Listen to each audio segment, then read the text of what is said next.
Je donne la parole à Monsieur Hendrik Davy pour le groupe écologiste et social. Merci Madame la Présidente. Madame la Ministre, 2024 sera l'année la plus chaude jamais enregistrée. Nous avons dépassé le seuil de 1,5 degré.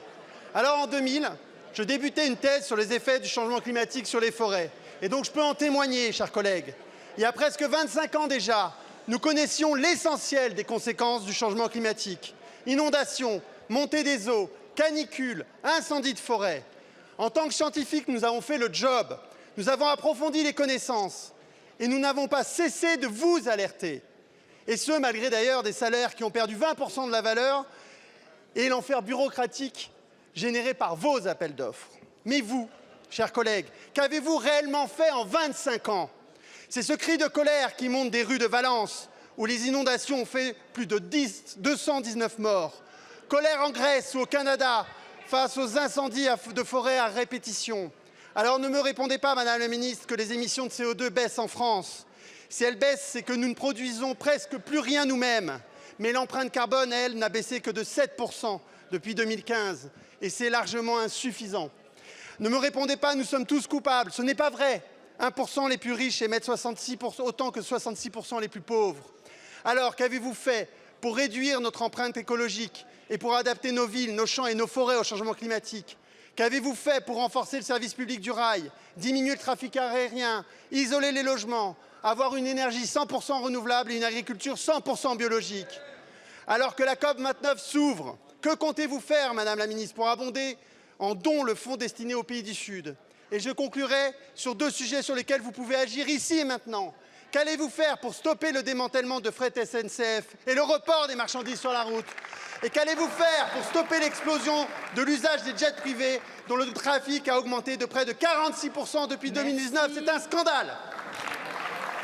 La parole est à Madame Agnès Pannier-Runacher, ministre de la Transition écologique, de l'énergie, du climat et de la prévention des risques.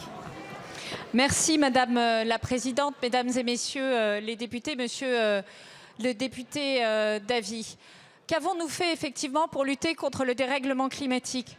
Je vous parlerai de ces dernières années, celles dont je suis comptable, pas des années antérieures, pas des comptables, pas des années antérieures, celles où vous étiez en responsabilité. Et à l'époque, c'était une baisse de 1% des émissions de gaz à effet de serre chaque année, là où nous avons quadruplé l'effort et les résultats.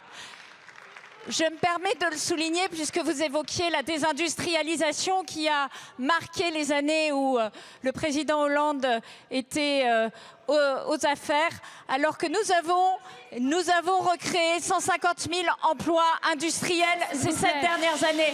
Il faut aussi regarder les chiffres et regarder les succès. S'il vous plaît. De quoi parlons-nous aujourd'hui? D'une politique écologique qui est sur 2 pieds. Un premier pied qui est l'adaptation au changement climatique, c'est le plan national d'adaptation au changement climatique qui a été présenté par Monsieur le Premier ministre il y a 15 jours et qui s'inscrit dans le droit fil de ce qui avait été préparé par les gouvernements précédents. Je veux saluer le travail de mon prédécesseur Christophe Béchu.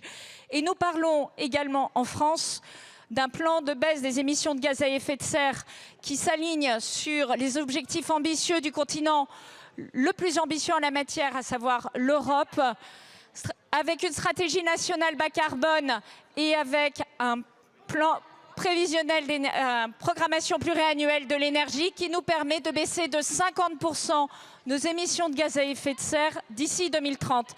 Ça, ce sont l'actions pour la France. S'agissant de l'Europe, je l'ai dit, nous allons poursuivre le pacte vert sur lequel nous sommes un des pays les plus ambitieux. Et au niveau international, c'est Bakou. Bakou, c'est accélérer les financements en mobilisant l'argent de nouveaux pays. Et c'est continuer à porter la sortie des énergies fossiles. Je vous remercie. La parole est à Monsieur Christian Bastia.